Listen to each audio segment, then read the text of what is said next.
It's a bright morning in Sydney's West when 81-year-old Miss Su is stopped by a stranger. She is crying. 佢講話一個同醫生喺邊度咯，我唔識嘅喎。Another woman nearby overhears and offers to help.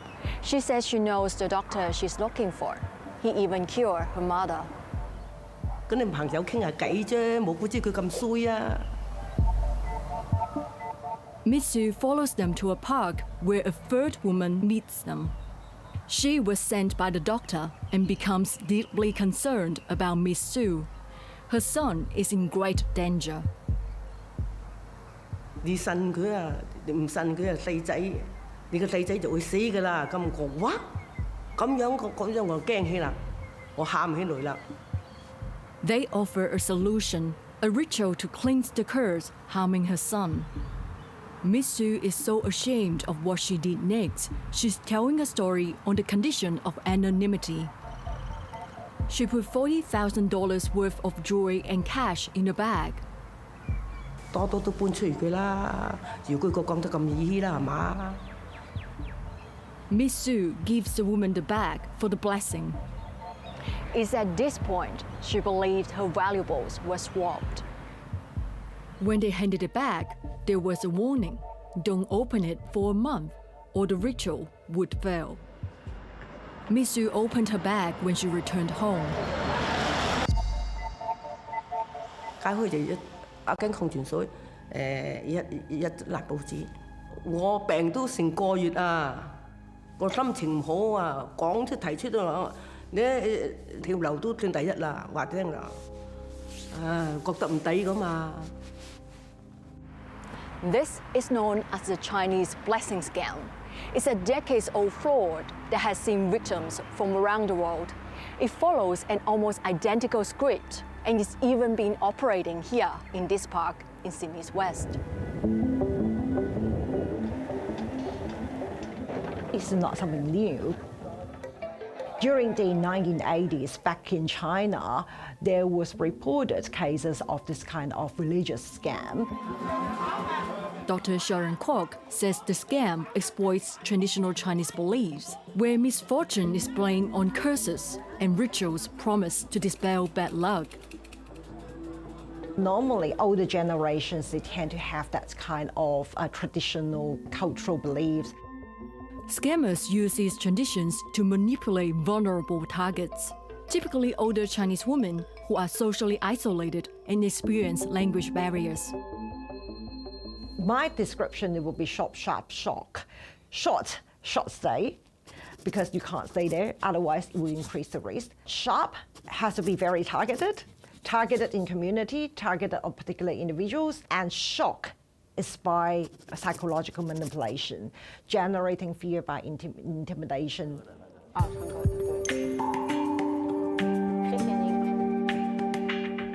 This calligraphy class is run by some of the 400 volunteers at the Chinese Australian Services Society, one of the few organizations supporting senior migrants.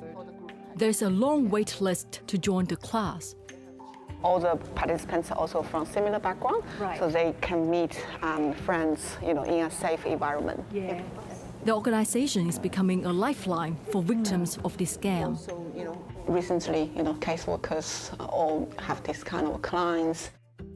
Once they realize they are scammed, they're so shocked. So some of them tell us that it looks like I have heart attack. So I don't want to leave anymore. How can I tell my husband, tell my children? So it's really a bad experience. Jane and her colleagues are helping victims go to the police. I do think the cases are underreported. I think first because the scam is well organized and they designed a scenario to let people believe that you can't open the bag.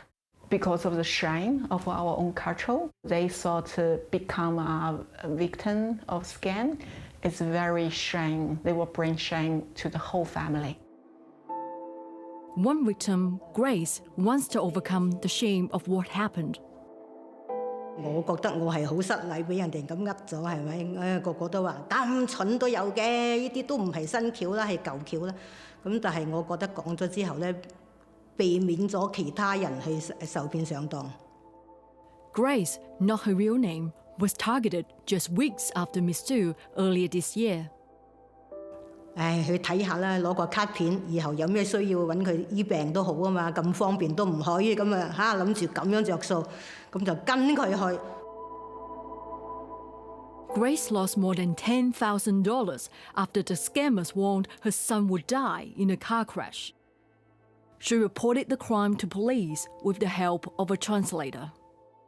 我話你宣傳，如果係用中文或者用其他嗰啲地方方言啊，其他國家嗰啲方言啊，咁就會有幫助，因為咧，啲人好可惡啊，真係。In early July, New South Wales police arrested 2 people as part of an ongoing investigation into Chinese blessing scams. They're best described as FIFO criminals. They're organised crime that fly in for short periods of time, up to 20 occasions over 2 years. They'll fly in, they'll prey on the vulnerable in their own community. It's a robbery by stealth. Police allege $3 million has been stolen from more than 80 victims. Warrants were issued for 7 people in early July. Police have since identified 2 more suspects. They are not the locals. They just come to Australia or overseas as a tourist. So it's kind of short stay. So once they've done the field work, they got the target, they got the money, and they would leave. And more like a hit and run.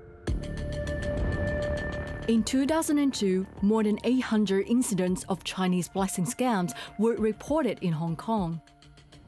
A decade later, more than 50 were conned in the US. In 2018, Western Australia police issued warnings after people were targeted in Perth. Last year, 3 Chinese nationals were arrested in New Zealand for blessing scam-related offences. Once they got the plot, you can do it, I can do it. So with a bit of like acting, it can be done. They won't ask you money from bank because it's untraceable if it is cash. And also for jewelry, of course, there is no mark on it. The scale is small, so that's why it helps them to move around very quickly, and it's very difficult to trace. New South Wales police are working with authorities in the state and in New Zealand. Those with warrants for their arrest have already left the country. I believe that prevention is more effective than proactive deterrence, to be honest. This is our urban dancing and Tai Chi group. Most of the senior migrants is quite isolated in the community because of the language and the cultural, barrier. Lots of senior this morning is the only time they talk in their own language in the group and meet some friends. Jane says groups like this are vital to preventing scams. They reduce social isolation and provide opportunities for targeted education in Chinese languages. We heard about the story, recently, a couple of years ago, even 10 years ago. So we really want it will not happen again in the community.